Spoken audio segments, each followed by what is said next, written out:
नमस्कार। ये आकाशवाणी पटना है। अब आप अभिषेक दास से प्रादेशिक समाचार सुनिए। पहले मुख्य समाचार।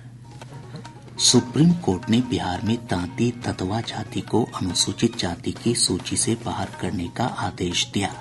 आरक्षण के मिले लाभ होंगे वापस।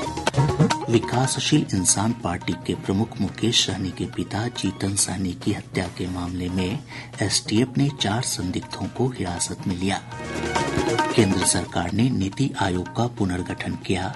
बिहार से आयोग के विशेष आमंत्रित सदस्यों में केंद्रीय मंत्री जीतन राम मांझी, राजीव रंजन सिंह और चिराग पासवान किए गए शामिल। और त्याग तथा बलिदान का पर्व मुहर्रम आज पारंपरिक श्रद्धा और आस्था के साथ मनाया जा रहा है। अब समाचार विस्तार से। सुप्रीम कोर्ट ने अपने एक महत्वपूर्ण फैसले में कहा है कि राज्य सरकारों को अनुसूचित जाति की सूचियों में छेड़छाड़ का कोई अधिकार नहीं है। न्यायालय ने बिहार सरकार द्वारा 1 जुलाई 2015 को जारी उस संकल्प को निरस्त कर दिया जिसमें तांती ततवा जाति के लोगों को अनुसूचित जाति की सूची में शामिल किया गया था। इस जाति के लोगों को अब पहले की तरह अत्यंत पिछड़ा वर्ग की मिलने वाली सुविधाएं मिलेंगी। साथ ही इस जाति के लोगों को आरक्षण के मिले लाभ वापस लिए जाएंगे। न्यायमूर्ति विक्रमनाथ और प्रशांत कुमार मिश्र की खंडपीठ ने एक याचिका पर सुनवाई करते हुए यह आदेश दिया। विकासशील इंसान पार्टी के प्रमुख मुकेश सहनी के पिता जीतन सहनी की हत्या के मामले में एसटीएफ ने 4 संदिग्धों को हिरासत में लिया है। दरभंगा के वरीय पुलिस अधीक्षक जगुनाथ रेड्डी चलारेड्डी ने बताया कि हिरासत में लिए गए लोगों से पूछताछ की जा रही है। इधर पुलिस मुख्यालय ने लोगों से हत्याकांड से जुड़ी सूचना टोल फ्री नंबर 14432 पर देने की अपील की है। सूचना देने वालों का नाम और पता गोपनीय रखा जाएगा। इस बीच केंद्रीय गृह मंत्री अमित शाह ने मुकेश सहनी से टेलीफोन पर बात कर उन्हें सांत्वना दी। केंद्र सरकार ने नीति आयोग का पुनर्गठन कर दिया है। कृषि मंत्री शिवराज सिंह चौहान, रक्षा मंत्री राजनाथ सिंह, गृह मंत्री अमित शाह और वित्त मंत्री निर्मला सीतारामन को आयोग में पदेन सदस्य के रूप में शामिल किया गया है। बिहार से आयोग के विशेष आमंत्रित सदस्यों में सूक्ष्म लघु और मध्यम उद्यम मंत्री जीतन राम मांझी, पंचायती राज मंत्री राजीव रंजन सिंह और खाद्य प्रसंस्करण उद्योग मंत्री चिराग पासवान शामिल हैं।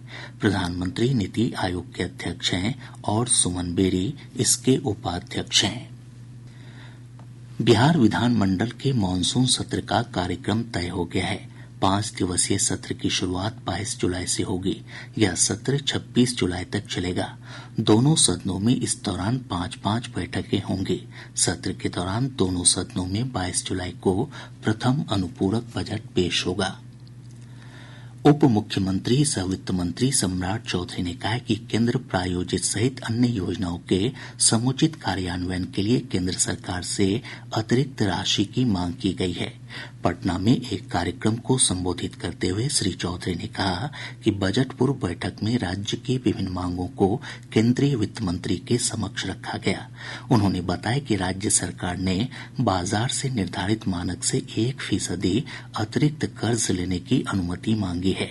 साथ ही राज्य सरकार ने बिजली के क्षेत्र में 1 नेशन 1 टैरिफ की मांग भी रखी है। श्री चौधरी ने बताया कि चौसा में थर्मल पावर प्लांट योजना के लिए भी मदद मांगी गई है। इसके अलावा राज्य में 9 नए एयरपोर्ट बनाने तथा लंबित एनएच परियोजनाओं पर कार्रवाई शुरू करने की मांग की गई है। उप मुख्यमंत्री ने कहा कि केंद्र से मुंगेर, मोतिहारी, गोपालगंज, सुपौल, बेगूसराय, महुआ और आरा में मेडिकल कॉलेज बनाने के लिए अतिरिक्त धनराशि की मांग की गई है। बिहार के सभी रेलवे स्टेशन पर अब प्लेटफॉर्म टिकट 10 रुपए की जगह 9 रुपए में मिलेगा। राज्य सरकार ने प्लेटफॉर्म टिकट पर राज्य के स्तर से लगने वाले जीएसटी को हटा दिया है। प्लेटफॉर्म टिकट के अलावा रेलवे की कई अन्य सेवाओं, डॉर्मेट्री, वेटिंग रूम और क्लॉक रूम को भी जीएसटी मुक्त किया गया है। इसके अलावा बैटरी चलित वाहनों से भी जीएसटी हटा दी गई है। साथ ही हॉस्टल सेवाओं पर 20,000 रूपये प्रति व्यक्ति प्रति माह तक की राशि पर जीएसटी की छूट दी गई है। राज्य के वाणिज्य कर विभाग ने इस संबंध में अधिसूचना जारी कर दी है। नगर विकास विभाग ने छठे वित्त आयोग की अनुशंसा के तहत नगर निकायों को सहायक अनुदान की राशि जारी कर दी है। वित्तीय वर्ष 2024-25 की प्रथम किस्त के रूप में निकायों को 1,088 करोड़ रुपए भेजे गए हैं। डाक विभाग ने 5 वर्ष से कम आयु के बच्चों का आधार कार्ड घर पर ही बनाए जाने की सुविधा शुरू की है। पटना जीपीओ के deputy post master Anil Kumar ने बताया कि अभी यह सुविधा पटना जीपीओ क्षेत्र में रहने वाले 5 वर्ष से कम आयु के स्कूली बच्चों के लिए शुरू की गई है। श्री कुमार ने बताया कि इसके लिए पहले चरण में 40 पोस्टमैन का चयन किया गया है। इन पोस्टमैन को आधार कार्ड बनाने के लिए एक मोबाइल और बायोमेट्रिक डिवाइस भी प्रदान किया गया है। प्रादेशिक समाचार आप आकाशवाणी पटना से सुन रहे हैं। ताज़ा समाचारों के लिए आप हमारे एक्स हैंडल AIR News_पटना पर जा सकते हैं। प्रदेश से होकर गुजरने वाली अधिकांश नदियों के जलस्तर में उतार चढ़ाव जारी है। केंद्रीय जल आयोग से प्राप्त जानकारी के अनुसार गंगा नदी का जलस्तर बक्सर, मुंगेर, भागलपुर और कहलगांव में बढ़ रहा है। वहीं गंडक, बूढ़ी गंडक, बागमती, कोसी और परमान नदी का जलस्तर कई स्थानों पर खतरे के निशान से ऊपर दर्ज किया गया। हालांकि इन सभी नदियों के जलस्तर में कमी की प्रवृत्ति देखी जा रही है। इधर हमारे संवाददाता ने बताया कि पूर्णिया के 22 अनुमंडल के विभिन्न प्रखंडों में महानंदा, कनकई और परमान नदी की बाढ़ से एक बड़ी आबादी प्रभावित है। कनकई नदी के तेज बहाव के कारण ज्ञानडोब से पैसा प्रखंड को जोड़ने वाली सड़क नगरा टोली के पास 15 फीट में कट गई है। इससे आवागमन बाधित हुआ है। एक रिपोर्ट। पूर्णिया के 22 अनुमंडल के तीनों प्रखंड 22, अमौर और बैसा की 20 से अधिक पंचायत बाढ़ से प्रभावित हैं। यहाँ महानंदा, कनकई और परमान नदी ने निचले इलाकों में फिर से तबाही मचाना प्रारंभ कर दिया है। घरों में पानी घुस आने से लोगों का ऊंचे स्थानों पर पलायन हो रहा है। हालांकि जिला प्रशासन की बाढ़ पूर्व तैयारी से लोगों को राहत मिली है। लोगों और पशुओं के आश्रय स्थल का चयन कर वहाँ टेंट की व्यवस्था और खाने पीने के प्रबंध किए जा रहे हैं। बाढ़ प्रभावित क्षेत्रों में धान की फसल को काफी नुकसान हुआ है। नदी किनारे बसे कई पंचायत में कटाव से भी संकट खड़ा हो गया है। आकाशवाणी समाचार के लिए पूर्णिया से होमी चंदन। अररिया जिले में परमान नदी के उफान से फारबिसगंज प्रखंड के अम्हारा पंचायत में बनी एक पुलिया ध्वस्त हो गई।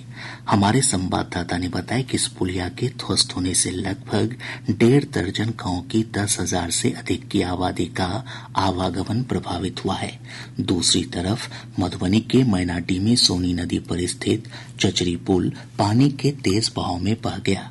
सहरसा जिले में अधिकतर स्थानों पर बाढ़ का पानी निकल गया है, लेकिन नदी का कटाव जारी रहने से लोगों में भय का माहौल है। एक रिपोर्ट। जिले में बाढ़ की स्थिति में तेजी से सुधार हो रहा है, लेकिन जलस्तर में कमी के बाद अब लोगों को कटाव के संकट का सामना करना पड़ रहा है। महेशी दक्षिणी पंचायत अंतर्गत कोठिया के वार्ड नंबर 1 और 2 के समीप कोसी नदी के कटाव से लोगों की परेशानी बढ़ गई है। पिछले 2 दिन से कोठिया के समीप कटाव तेज हो गया है। ग्रामीणों ने कहा कि समय रहते अगर कटाव रोधी कार्य नहीं किया गया तो शीघ्र ही गांव नदी में विलीन हो जाएगा। इधर चानन पंचायत के चानन, सिसवा, बलदही सहित अन्य गांवों के आसपास उपजाऊ भूमि में कटाव का खतरा मंडराने लगा है। खासकर चानन पंचायत के चानन वार्ड नंबर 9 एवं 10 के समीप कोसी नदी का कटाव शुरू है। कोसी नदी के कटाव से चानन पंचायत के डेंगराही, चानन, सिसवा में कटाव से गांव और टोले प्रभावित हैं। आकाशवाणी समाचार के लिए सहरसा से आरती कुमारी।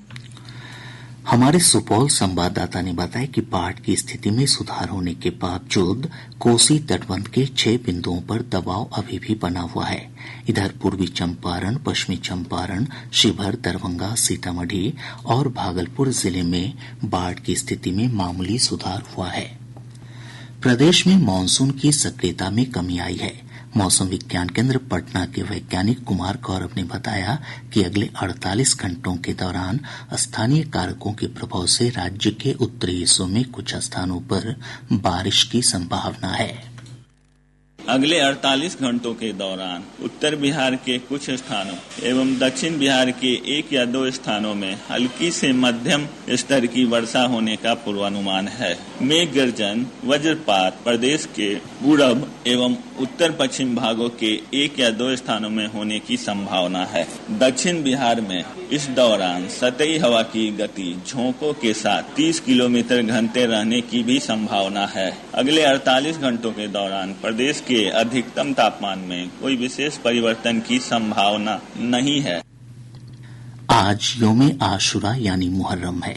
यह पर्व पैगंबर मोहम्मद के नवासे हजरत इमाम हुसैन और उनके साथियों की शहादत की याद में मनाया जाता है।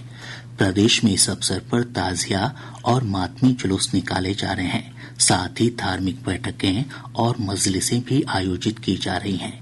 राज्यपाल राजेंद्र विश्वनाथ आर्लेकर और मुख्यमंत्री नीतीश कुमार ने प्रदेशवासियों से इस पर्व को पारंपरिक सद्भाव के साथ मनाने की अपील की है।